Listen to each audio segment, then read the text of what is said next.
किसी ने खूब कहा है कि जब आप असफल होते हैं तो आपकी हंसी उड़ाने वाले लोगों की कमी नहीं होती है, लेकिन जब आप किसी दिन सफलता की उन ऊंचाइयों पर पहुंच जाते हैं तो वही लोग आपकी प्रशंसा करते हैं। तो इसी को लेकर मैं लेकर आया हूं एक न्यू स्टोरी, एक शेर की स्टोरी है। तो बिना देर किए हुए मैं स्टोरी शुरू करता हूं। और हाँ दोस्तों, मैं स्टोरी शुरू करने से पहले आपको बता दूं कि आप अगर हमारे चैनल पर नए हैं तो चैनल को सब्सक्राइब कर लीजिए, बेल आइकन ऑन कर लीजिए ताकि आने वाले हर वीडियो की नोटिफिकेशन आपको सबसे पहले मिले। तो आइए कहानी शुरू करते हैं। कहानी है एक शेर की। एक जंगल में एक शेर हुआ करता था।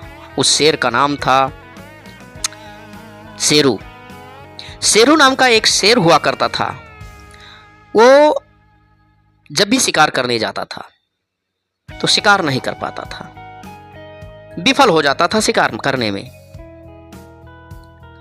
तो उसी को देखते हुए जब कुछ लकड़बग्घों ने उसे देखते थे कि वो शिकार नहीं कर पा रहा है, हार कर चला आ रहा है, तो लकड़बग्घे लोग उसकी मजाक उड़ाया करते थे, उस पर हंसते थे, भला बुरा कहते थे। अब ये शेर बहुत निराश होने लगा। कई दिन बीत गए, शिकार नहीं कर पा रहा है। फिर एक दिन उस शेर के माँ को पता चला। उसकी माँ ने अपने बेटे को अपने पास बुलाकर कहा, बेटा तुम निराश मत हो। पहले ऐसा हमें भी हुआ करता था। जब हम कभी शिकार नहीं कर पाते थे तो हमारे ऊपर भी ये लकड़बग्घे लोग हंसते थे और हमारे भी मजाक उड़ाया करते थे। तो उससे परेशान होने की बात नहीं है। अगर तुम उनसे परेशान होकर और प्रयास करना छोड़ दिए, शिकार करना बंद कर दिए, तो आप एक अच्छे शिकारी नहीं बन पाएंगे और इस जंगल का राजा तो नामुमकिन है। आज जंगल में हमें राजा और रानी के नाम पे जाना जाता है। जाओ बेटा, धीरे धीरे तुम प्रयास करते रहो। आज नहीं तो कल, कल नहीं तो परसों तुम्हें सफलता मिलेगी और तुम एक होनहार शिकारी बनकर उभरोगे। अपनी माँ का बात सुनकर वो शेर ने जंगल से निकल पड़ा।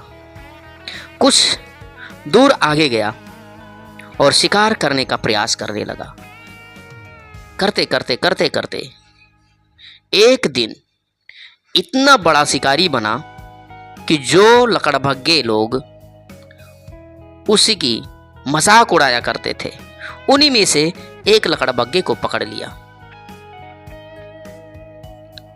अब लकड़बग्घों ने चिल्लाने लगे, अरे नहीं, मुझे छोड़ दो, मुझे जाने दो, मुझे माफ कर दो। अब मैं आपके ऊपर कभी नहीं हंसूंगा, मैं आपकी मजाक नहीं उड़ाऊंगा। तब वो शेर ने कहा कि ठीक है, मैं तुम्हें मारूंगा नहीं और तुम्हें मारने के लिए मैं नहीं पकड़ा हूं, तुम्हें ये एहसास दिलाने के लिए पकड़ा हूं कि तुम अपने साथियों को जाकर बता सको कि अब शेरू एक अच्छा शिकारी बन चुका है और कभी किसी को इस तरह से जलील मत करना, किसी के ऊपर मत हंसना, नहीं एक दिन वो तुम पर ही बरसेगा। तो ये रहा दोस्तों उस शेर की कहानी। और इस कहानी से हमें सीख मिलती है कि हम किसी भी क्षेत्र पर, किसी भी क्षेत्र में हम काम करते हैं और हमें सफलता नहीं मिल पाती है तो हम निराश हो जाते हैं। अगर वो शेर निराश होकर शिकारी करना बंद कर देता तो कभी अच्छा शिकारी नहीं बन पाता और लकड़बग्घे लोग उसकी मजाक उड़ाया करते। लेकिन उसकी माँ की वो बात उसके दिलो दिमाग पर छा गया और वो शिकार करना शुरू कर दिया और धीरे धीरे प्रयास करने के बाद वो एक अच्छा शिकारी बन गया, जो कि उसके हाथों से आज तक कोई बचकर निकल नहीं पाया। ठीक इसी तरह से हम लोगों के जीवन में भी कठिनाइयाँ, परेशानियाँ आती हैं। हमें उसी शेर की तरह डटे रहना है, प्रयास करते रहना है। जिस भी क्षेत्र में हम काम करना चाहते हैं, सफल होना चाहते हैं, उस क्षेत्र में हमें काम करते रहना चाहिए। आज नहीं तो कल, कल नहीं तो परसों हमें सफलता मिलेगी। तो आज का वीडियो इतना ही, बाकी धन्यवाद।